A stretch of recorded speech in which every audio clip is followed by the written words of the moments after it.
Hello everyone. पिछले video में हम संख्या पद्धति के बारे में पढ़े थे। उसके बाद सम संख्या, विषम संख्या, उसके बाद पूर्णांक संख्या लेक्चर नंबर 1 में हम प्रीवियस वीडियो में बता दिए। आज हम लेक्चर नंबर 2 में संख्या पद्धति में पूर्णांक संख्या के प्रकार, उसके बाद भाज्य संख्या, अभाज्य संख्या, स्वअभाज्य संख्या, इसके बारे में पढ़ेंगे। तो चलिए स्टार्ट करते हैं। पहले आता है संख्या पद्धति में। संख्या पद्धति क्या होता है, मतलब संख्याओं के बारे में जानना, उसके बारे में किसका क्या नामकरण है, उसकी संरचना क्या है, उसी के बारे में हम पढ़ते थे संख्या पद्धति में। आज हम पिछले वीडियो में हम पूर्णांक संख्या पढ़ चुके हैं। पूर्णांक संख्या क्या होती है, जो माइनस, धनात्मक और ऋणात्मक और जीरो, ये सब। उसके बाद हम पढ़ेंगे ये पूर्णांक संख्या के प्रकार, मतलब पूर्णांक संख्या कितने प्रकार के होते हैं। तो सबसे पहले हम पढ़ते हैं धनात्मक पूर्णांक। मतलब धनात्मक पूर्णांक क्या होता है, तो धनात्मक मतलब होता है जहां पे मतलब धन हो, यानी पॉजिटिव में हो, प्लस में हो, मतलब जिसके पास बहुत सारा पैसा हो। तो धनात्मक पूर्णांक कहने का मतलब है कि जब कोई मतलब संख्या मतलब पॉजिटिव में हो, प्लस में हो, यानी प्लस कहां से स्टार्ट होता है, 1 से। मतलब 1 से लेके अनंत तक जितने भी संख्या है उसको हम धनात्मक पूर्णांक कहते हैं। कहां से, मतलब पैसा कहां से स्टार्ट होता है, कहां से हम स्टार्ट करते हैं कि हाँ इसके बाद हमारे पास धन है, मतलब 1 से स्टार्ट करते हैं। एक ही ना, मतलब जहां से प्रारंभ होता है धन का, धन, उससे पहले क्या आता है, जीरो। जीरो मतलब कुछ भी ना, तो आप पे धन है न ऋण है, यानी आप उदासीन है। तो धनात्मक पूर्णांक में जहां 1 से लेके अनंत तक जितने भी संख्या है उसको धनात्मक पूर्णांक हम कहते हैं। तो धनात्मक पूर्णांक कहने का मतलब है कि 1 से लेकर जैसे 1 हुआ, 2 हुआ, 3 हुआ, 50 हुआ, 80 हुआ, 90 हुआ, एवरीथिंग, जो भी 1 से लेकर धनात्मक में जो भी 1 से लेकर अनंत तक जितने भी संख्या है उसको हम धनात्मक संख्या कहते हैं। आई होप कि आप धनात्मक पूर्णांक समझ गए होंगे। चलिए डेफिनेशन देखते हैं। धनात्मक पूर्णांक 1 से लेकर अनंत तक सभी धनात्मक संख्या। धनात्मक संख्या कहने का मतलब है प्लस। प्लस मतलब आपके पास प्रॉफिट हो, यानी आपके पास कुछ धन हो, ऐसी संख्या को हम धनात्मक संख्या कहते हैं। 1 से लेकर अनंत तक सभी धनात्मक संख्या धनात्मक पूर्णांक कहलाती है। मतलब क्या, 1 से लेके अनंत तक, 1 से लेके, 1 से हम क्यों बोलते हैं, क्योंकि जीरो एक ऐसी संख्या है जो ना तो धन है न ऋण है, उसके बाद आता है 1, इसलिए हम बोलते हैं कि 1 से लेकर अनंत तक जितने भी संख्या है उसको हम धनात्मक पूर्णांक कहते हैं। अब आते हैं कि ऋणात्मक पूर्णांक क्या होता है। ऋणात्मक मतलब हुआ ऋण। ऋण मतलब क्या, कर्जा। तो कर्जा कहां से स्टार्ट होता है, माइनस से। धन कहां से स्टार्ट होता है, प्लस से। तो ऋणात्मक पूर्णांक कहने का मतलब है कि -1 से लेकर -2, -3, -4, -5, -6, -7, -8, एनीथिंग एल्स, जो भी माइनस से लेके अनंत तक जितने भी संख्या है जो माइनस में हो, जो ऋण में हो, उसको हम ऋणात्मक पूर्णांक कहते हैं। तो ये डेफिनेशन पे चलते हैं कि -1 से लेकर अनंत तक, -1 से लेकर अनंत तक जितने भी संख्या है उसको हम ऋणात्मक पूर्णांक बोलते हैं। तो -1 से लेकर अनंत तक सभी ऋणात्मक संख्या। ऋणात्मक संख्या कहने का मतलब क्या है, माइनस जितने भी संख्या में लगे होंगे सब ऋणात्मक संख्या कहलाती है। यानी -1 से लेकर अनंत तक सभी ऋणात्मक संख्याएं ऋणात्मक पूर्णांक कहलाती है। और धनात्मक क्या है, जो 1 से लेकर, और ऋणात्मक -1 से लेकर। तो बचा क्या है, जीरो ना। मतलब जीरो ना तो ऋणात्मक है ना धनात्मक, तो जीरो है क्या। तो अगले डिफिनेशन में हम जानते हैं उदासीन पूर्णांक।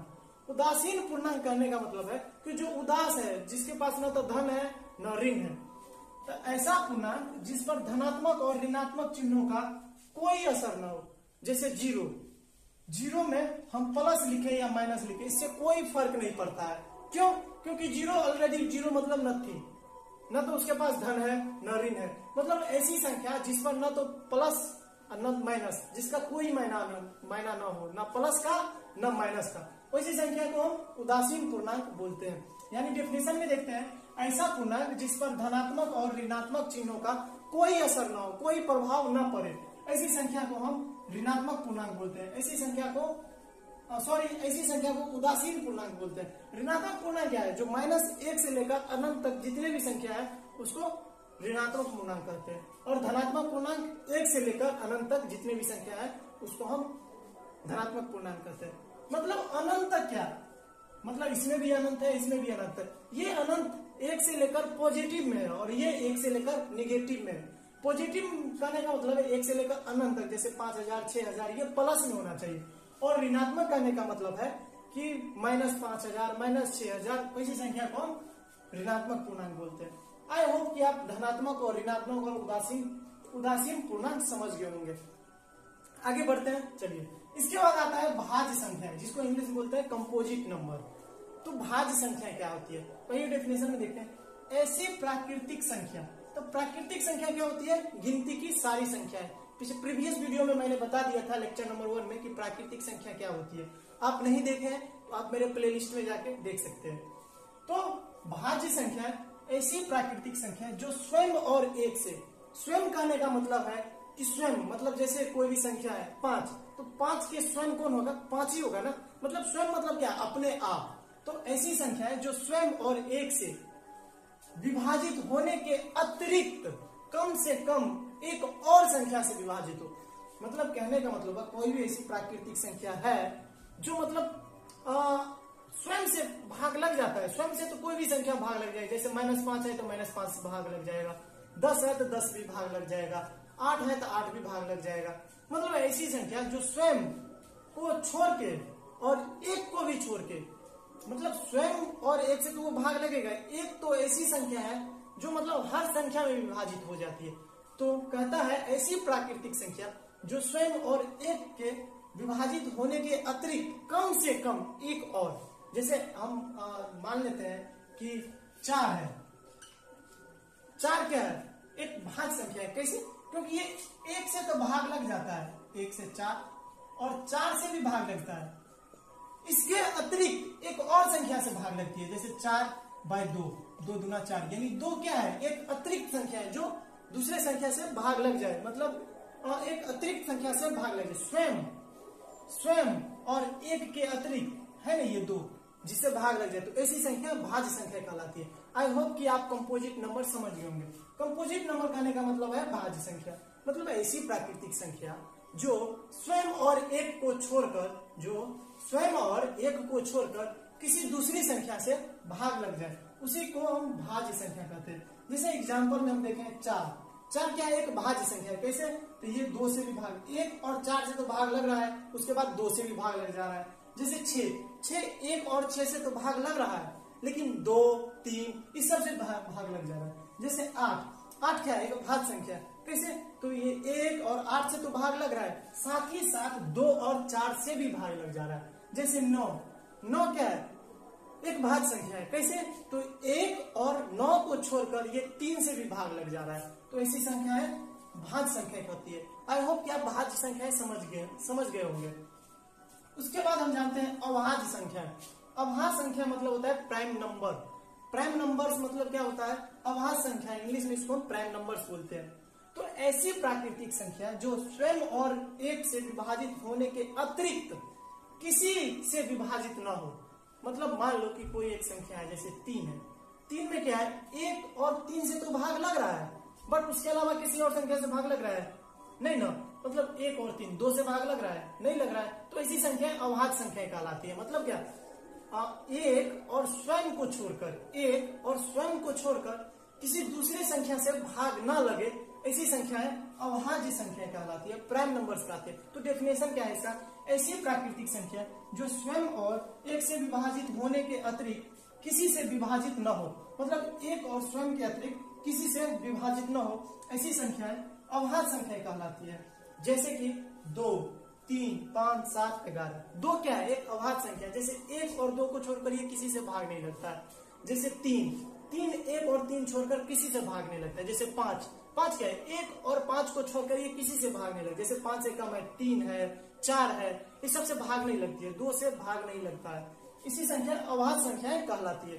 अभाज्य संख्या कहने का मतलब है कि ऐसी संख्या जो एक और स्वयं को छोड़कर किसी दूसरी संख्या से भाग न लगे, ऐसी संख्या अभाज्य संख्या कहलाती है। आई होप कि आप पूर्णांक संख्या के प्रकार, उसके बाद भाज्य संख्या, उसके बाद अभाज्य संख्या समझ गए होंगे। इसके बाद हम बताएंगे आपको सअभाज्य संख्या और सारे परिमेय संख्या, अपरिमेय संख्या क्या होती है, इस सब के बारे में बताएंगे। तो टोटल हम 12 टाइप्स बताए थे, उसमें से अभी तक 7 टाइप्स हो गए हैं, अभी 5 टाइप्स और बचे हुए।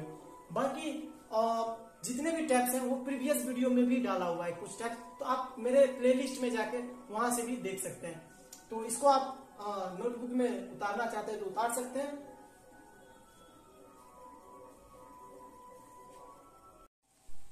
चलिए हम आगे बढ़ते हैं। इसके बाद आता है 8वां नंबर में सौ अभाज्य संख्या है, मतलब को प्राइम नंबर।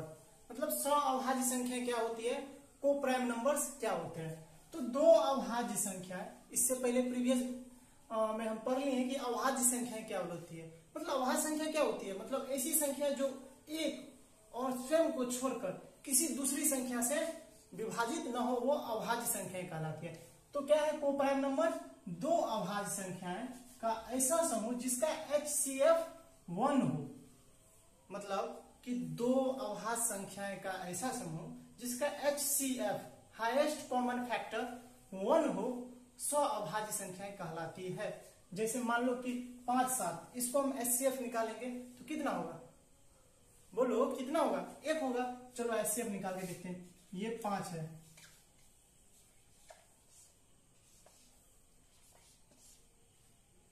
और ये 7, 5 से 7 में भाग देंगे तो कितना होगा, 5 7, मतलब 5 7 देंगे तो 5 1 5, इधर क्या बचेगा 2, फिर 2 से हम 5 में भाग देंगे तो 2 चौका 2 दूना 4, तो 5 - 4 यानी 1। HCF कितना निकला इसका 1, HCF 1। तो ऐसी संख्याएं सौ अभाज्य संख्याएं कहलाती है। उसके बाद आता है परिमेय संख्या, रेशनल नंबर। मतलब रेशनल नंबर क्या होते हैं, तो ऐसी संख्याएं, रेशनल नंबर ऐसी सभी संख्याएं जिन्हें P/Q के रूप में लिखा जा सके, ऐसी संख्याएं परिमेय संख्या कहलाती है। मतलब P/Q का रूप मतलब क्या हुआ, जैसे मतलब कोई संख्या है उसको P/Q यानी 5/7, 8/11, 9/10, ऐसी जितनी भी संख्या है जिसको मतलब बट्टा में लिखते हैं, या मान लो कि कोई भी संख्या 5 हुआ 7 हुआ तो 5/7, जैसे 5 हुआ तो 5 को हम कैसे लिखते हैं, 5/1 लिख सकते हैं, यानी P/Q के रूप में हम निरूपित कर सकते हैं। तो ऐसी संख्याएं परिमेय संख्या कहलाती है। आई होप क्या परिमेय संख्या समझ गए होंगे, यानी ऐसी सभी संख्याएं जिन्हें P/Q के रूप में लिखा जा सके उसे परिमेय संख्या कहते हैं। जैसे जहां Q का मान हर में 0 ना हो, जैसे ये भी हो सकता है कि 7/0, तो 0 हर में नहीं होना चाहिए। इसमें मतलब 7/0 का मतलब कोई नगण्य हो जाता है, इसका कोई मान ही नहीं है। तो ऐसी संख्या को हम परिमेय संख्या कहते हैं, जिसको हम P/Q के रूप में लिख सकते हैं। जैसे 5/7 हुआ, 8/11 हुआ, 10/15 हुआ, ऐसे ही इनफाइनाइट है। इनफाइनाइट मतलब हुआ अनंत तक। उसके बाद आता है अपरिमेय संख्या, इरेशनल नंबर। तो इरेशनल नंबर क्या होता है, तो देखो ऐसी संख्या है जिसको हम P/Q के रूप में लिख सकते हैं, तो परिमेय संख्या हो गया।